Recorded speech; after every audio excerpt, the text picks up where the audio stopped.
Sziasztok! Üdv újra a csatornán! A mai videóban Vladimir Putyinról, Oroszország ellentmondásos elnökéről lesz szó. Biztosak vagytok benne, hogy mindent tudtok róla? Hallottátok már, hogy feketeöves dzsúdós, aki medvékkel is megküzdött? Vagy hogy egykor a KGB titkos ügynökeként dolgozott Kelet-Németországban? Maradjatok velem, mert most olyan részleteket mutatok be az életéből, amelyek meglepőek és talán ijesztőek is lehetnek.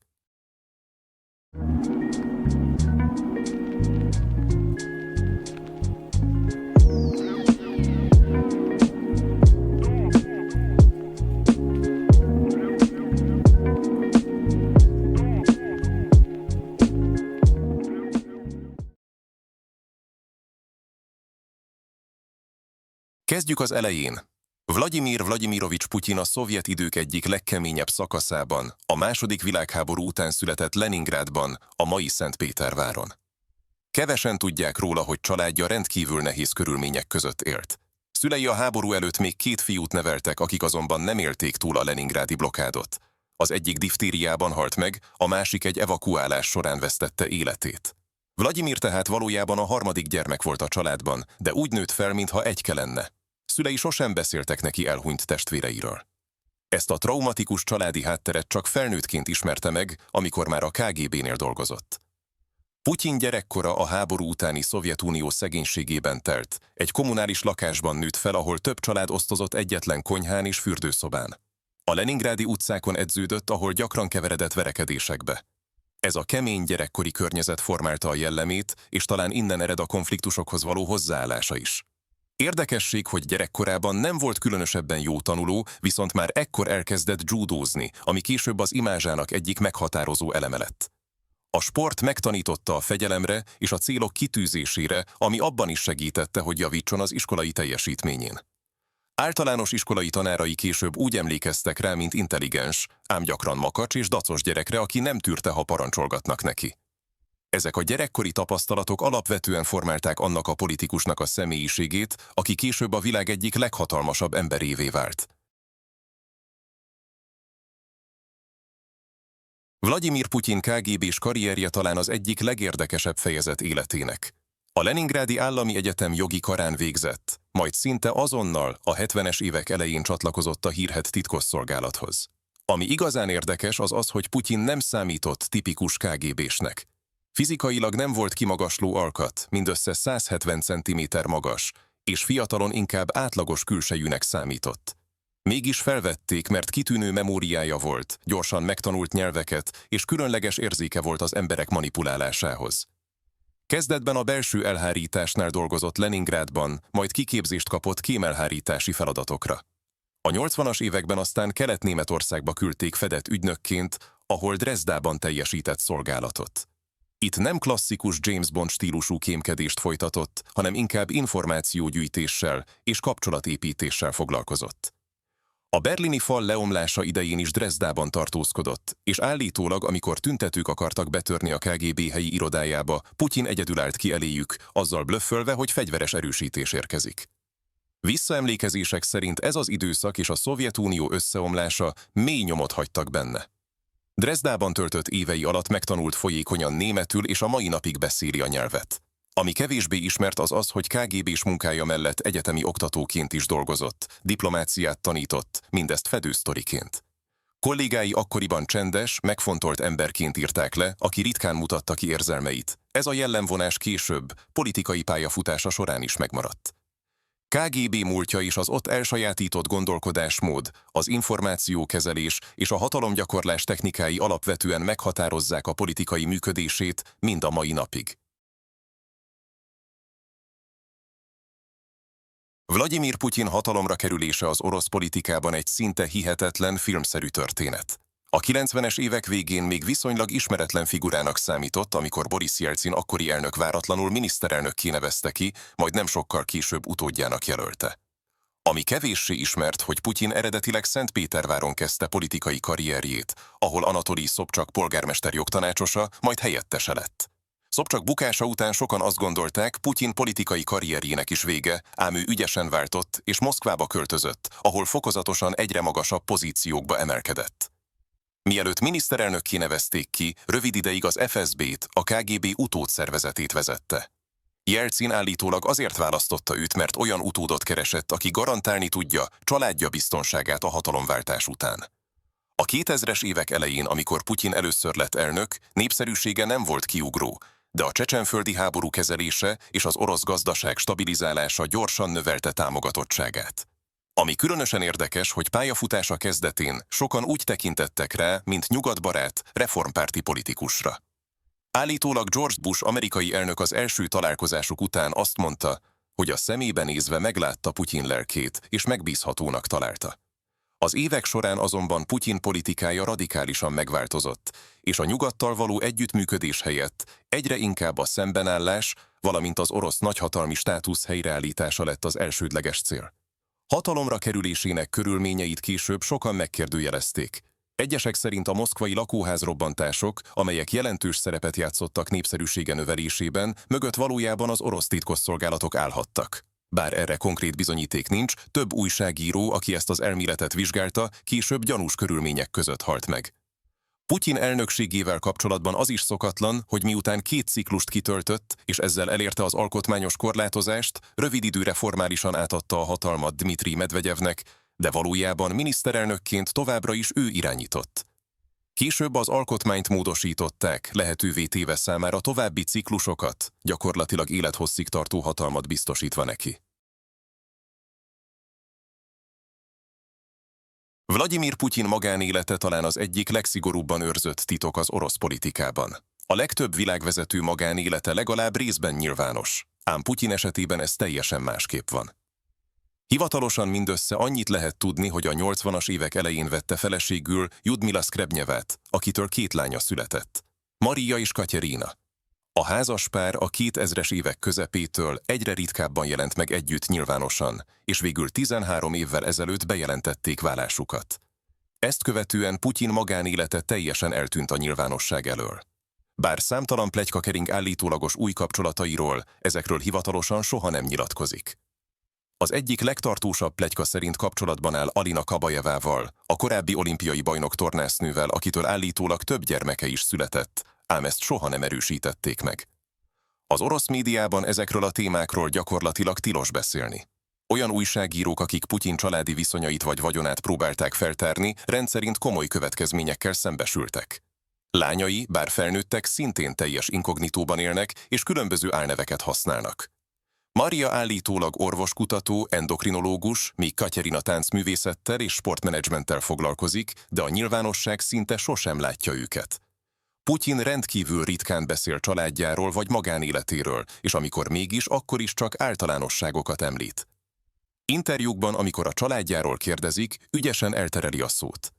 Ez a fajta titokzatosság egyébként teljesen összhangban van korábbi KGB-s múltjával, ahol alapelv volt a személyes információk maximális védelme. Érdekes módon, miközben saját magánéletét tökéletesen elzárja a nyilvánosság elől, az orosz állami média gyakran foglalkozik nyugati vezetők magánéletével, különösen ha abban valami kompromittáló részletet vélnek felfedezni. Ez a kettősség is jól mutatja, hogy Putyin számára az információ elsősorban hatalmi eszköz. Vladimir Putyin testedzési szokásai és különleges hobbijai szerves részét képezik nyilvános imázsának. Az orosz elnök rendkívül sokat ad a fizikai megjelenésére és az erőnléti állapotára, ami egy olyan vezetőnél, aki már a 70-es éveiben jár, mindenképpen figyelemre méltó. Minden reggel úszással kezdi a napját, állítólag legalább 2 kilométert úszik, majd ezt egy intenzív edzés követi, amely súlyzós gyakorlatokat és harcművészeti elemeket egyaránt tartalmaz.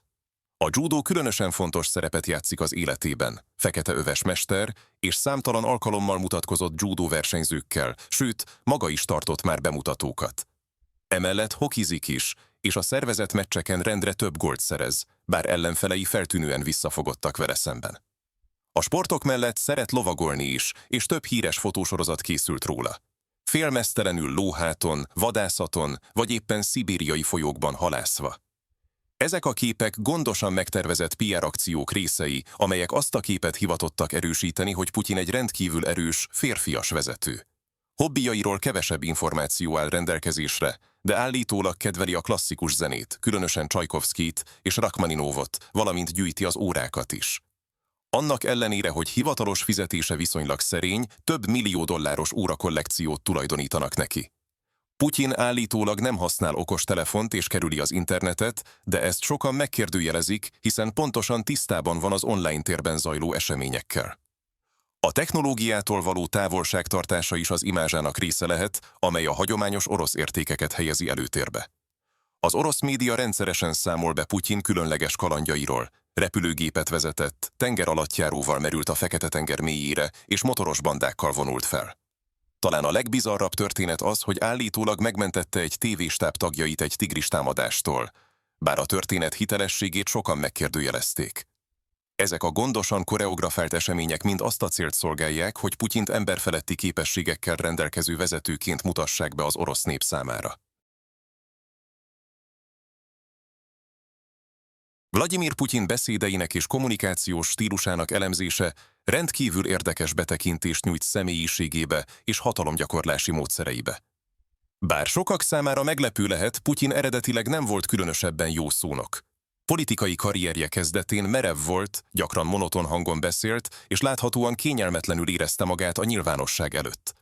Az évek során azonban jelentősen fejlődött e téren, és már a sajátos kommunikációs stílust alakított ki. Beszédeit a kimértség, a precizitás és a hideg racionalitás jellemzi. Ritkán mutat erős érzelmeket, és amikor igen, az általában kontrollált, tudatosan irányított harag. Nyelvezetében gyakran használ népi kifejezéseket, olykor durva fordulatokat is, különösen amikor ellenfeleiről vagy külpolitikai kérdésekről beszél. Hírhedt például a csecsen terroristákkal kapcsolatos kijelentése, miszerint a mosdóban is kinyírják őket, vagy amikor azt javasolta egy külföldi újságírónak, hogy körülmetélkedjen, ha muszlim hitre akar térni. Ezek a nyers, olykor vulgáris megfogalmazások tudatos eszközként szolgálnak, amelyekkel az átlagemberek számára kíván közvetlenebb és érthetőbb lenni. Érdekes módon hivatalos beszédeiben viszont rendkívül formális és kimért tud lenni. Különösen figyelemre méltó, hogy éves beszédei során gyakran órákig beszél jegyzetek nélkül, összetett statisztikai adatokat és részletes információkat idézve. Ez jó memóriájáról és alapos felkészültségéről tanúskodik. Az utóbbi években egyre inkább jellemző kommunikációjára a történelmi utalások gyakori használata, különösen az orosz történelem dicsőséges időszakaival kapcsolatban. Gyakran hivatkozik Nagy Péter cárra vagy más történelmi vezetőkre, párhuzamot vonva saját politikájával. Interjúhelyzetekben Putyin jellemzően nyugodt és magabiztos, de ha olyan kérdést kap, ami nem tetszik neki, képes rendkívül hűvös és fenyegető hangnemre váltani. Nyugati újságírók gyakran számolnak be arról, hogy ilyen helyzetekben szinte fizikailag is érezhető a feszültség. Putyin kommunikációs stratégiájának fontos eleme a váratlan humor és a szarkazmus is, amelyeket gyakran alkalmaz nemzetközi sajtótájékoztatókon, ezzel gyakran megzavarva vagy kizökkentve tárgyalópartnereit és a kérdező újságírókat. Vladimir Putyin állatokhoz való viszonya különleges fejezet az életében, és egyben személyiségének érdekes vetületét is megmutatja. Az orosz elnöknek az évek során számos háziállata volt, ezek közül pedig a kutyái emelkednek ki, amelyekhez különösen erősen kötődik.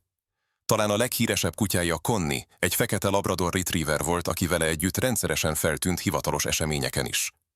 A kutya a 2000-es évek közepén azzal vált híressé, hogy Putyin elvitte magával egy találkozóra Angela Merkel német kancellárral, akiről köztudott, hogy fél a kutyáktól, sokan ezt szándékos megfélemlítési taktikának tartották.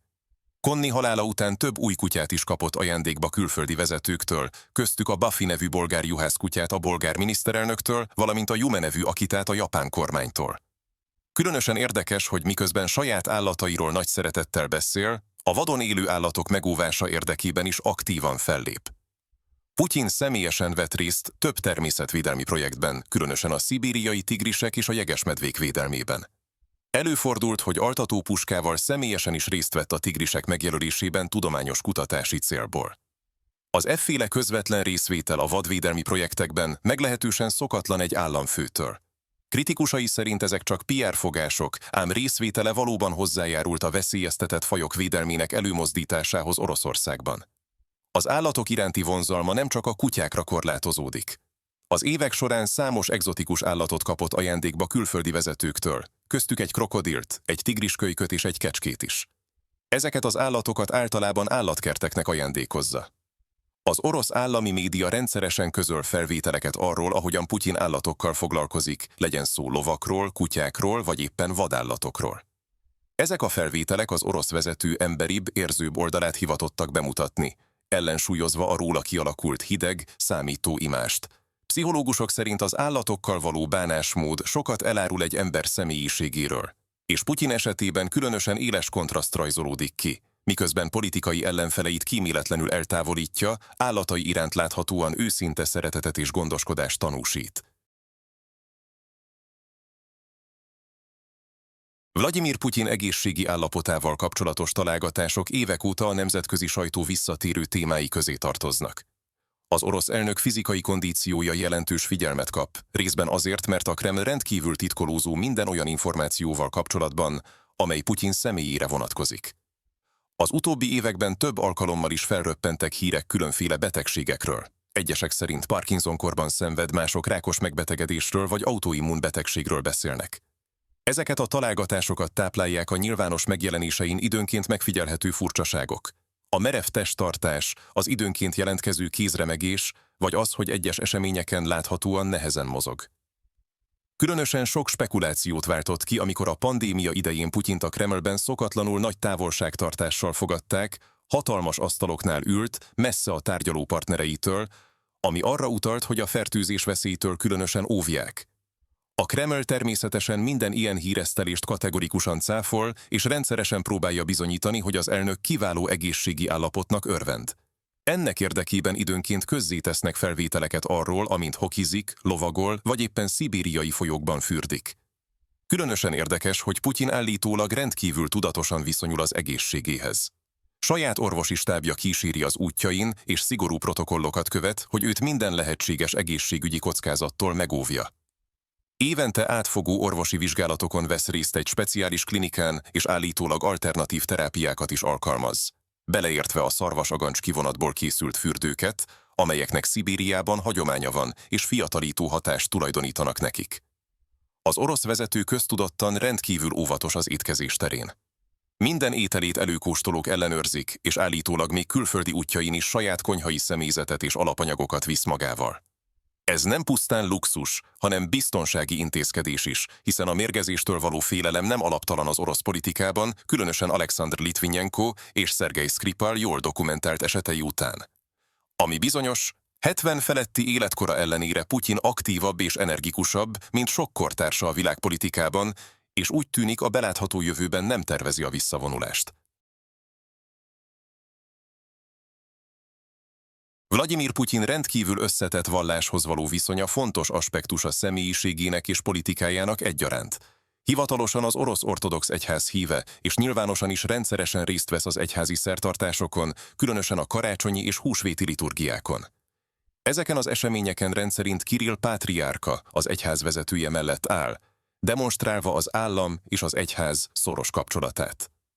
Különösen érdekes, hogy Putyin gyermekkorában a szovjet ateista rendszer idején titokban keresztelték meg, édesanyja kezdeményezésére, apja tudta nélkül, aki párttag volt.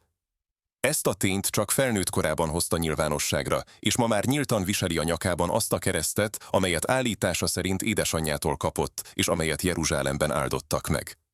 Kritikusai szerint Putyin vallásossága elsősorban politikai eszköz, amellyel a hagyományos orosz értékek védelmezőjeként állítja be magát. Az orosz ortodoxia támogatása lehetővé teszi számára, hogy összekapcsolja politikáját az orosz nemzeti identitás történelmi gyökereivel, és egyfajta erkölcsi fölényt sugalljon a szekularizált nyugattal szemben. Valódi hitéről keveset lehet tudni, de viselkedéséből arra lehet következtetni, hogy spirituális kérdésekben legalábbis nyitott. Több forrás szerint is rendszeresen konzultál spirituális tanácsadókkal, és döntéseiben időnként misztikus elemek is szerepet játszanak. Kevésbé ismert, ám érdekes tény, hogy Putyin elnöksége alatt több ezer, a szovjet időkben lerombolt vagy bezárt templomot építettek újjá vagy nyitottak meg újra. A moszkvai Megváltó Krisztus székesegyházat, amelyet Sztálin idején romboltak le, szintén az ő elnöksége alatt építették újjá.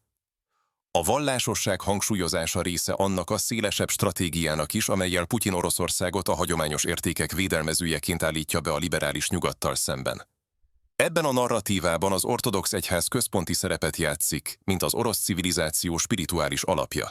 Ugyanakkor ez a stratégia bizonyos ellentmondásokat is hordoz, hiszen Putyin rendszere számos olyan elemet is tartalmaz, például a szovjet nosztalgiát vagy bizonyos autoriter gyakorlatokat, amelyek nehezen összeegyeztethetők a keresztény értékrenddel. Az egyház és az állam összefonódása minden esetre kölcsönösen előnyös. Az egyház kiváltságokat és támogatást kap, cserébe pedig legitimálja a rendszert. Vladimir Putyin vagyoni helyzete talán a legrejtélyesebb aspektus az életében, és egyben a legellentmondásosabb is. Hivatalosan az orosz elnök fizetése és vagyona meglehetősen szerény. A Kreml által közzétett adatok szerint éves jövedelme csupán néhány 10 millió rubelre rúg, és vagyonbevallása szerint egy szentpétervári lakás, egy moszkvai garázs és néhány orosz gyártmányú autó tulajdonosa. A valóság azonban ennél jóval összetettebb lehet. Több nyugati elemző és oknyomozó újságíró is arra a következtetésre jutott, hogy Putyin valójában a világ egyik leggazdagabb embere lehet, akinek vagyona közvetett csatornákon keresztül akár a 200 milliárd dollárt is elérheti. Ez a vagyon azonban nem a saját nevén szerepel, bizalmi emberek és barátok nevén, valamint különféle offshore struktúrákon keresztül kezelik. Az állítólagos vagyoni portfólió részei közé tartozhatnak luxus ingatlanok, jachtok, magánrepülők és jelentős részesedések különböző orosz vállalatokban, különösen az energiaszektorban. Az egyik leghíresebb és legvitatottabb példa a Fekete-tenger partján fekvő hatalmas palota, amelyet Alexei Navalnyi orosz ellenzéki politikus és aktivista egy 2021-es dokumentumfilmben Putyin titkos rezidenciájaként mutatta be. Az állítólag több mint 1 milliárd dollár értékű komplexum jégkorongpályát, föld alatti kaszinót és saját amfiteátrumot is magában foglal. A Kreml természetesen tagadta, hogy az ingatlan Putyiné lenne. Putyin vagyoni helyzetével kapcsolatos minden információt nehéz ellenőrizni, hiszen Oroszországban a hatalom közelében lévő emberek vagyonának vizsgálata veszélyes vállalkozás. Több újságíró, aki ebben a témában próbált nyomozni, később gyanús körülmények között halt meg, vagy került börtönbe. Az elnökhöz közel álló oligarchákról szóló elmélet szerint sokan közülük valójában csak bizalmi emberek, akik papíron ugyan saját vagyonnal rendelkeznek, de valójában Putyin számára kezelik ezeket az eszközöket. Ez magyarázná azt a jelenséget is, hogy több korábban ismeretlen személy vált milliárdossá, miután Putyin köreihez került. Kritikusai szerint ez a vagyonkezelési rendszer teszi lehetővé Putyin számára, hogy miközben hivatalosan szerény körülmények között élő közszolgaként mutatkozik be, valójában luxus életmódot folytasson, amit az orosz állami vagyon eltérítésével finanszíroznak. Az orosz elit vagyoni helyzete különösen érzékeny téma lett a nyugati szankciók bevezetése óta, amelyek kifejezetten az orosz oligarchákat és a politikai vezetéshez közel álló személyeket célozzák. Ez volt a mai videó Vladimir Putyinról. Remélem sikerült néhány olyan részletet bemutatnom, amelyeket még nem ismertek. Ha tetszett a videó, ne felejtsétek el megnyomni a feliratkozás gombot és bekapcsolni a csengőt, hogy ne maradjatok le a jövőbeli videókról. Kíváncsi vagyok, ti mit gondoltok Putyinról? Szerintetek hogyan fog róla megemlékezni a történelem? Írjátok meg a kommentekben. Köszönöm, hogy velem tartottatok, jövő héten új érdekességekkel várlak benneteket.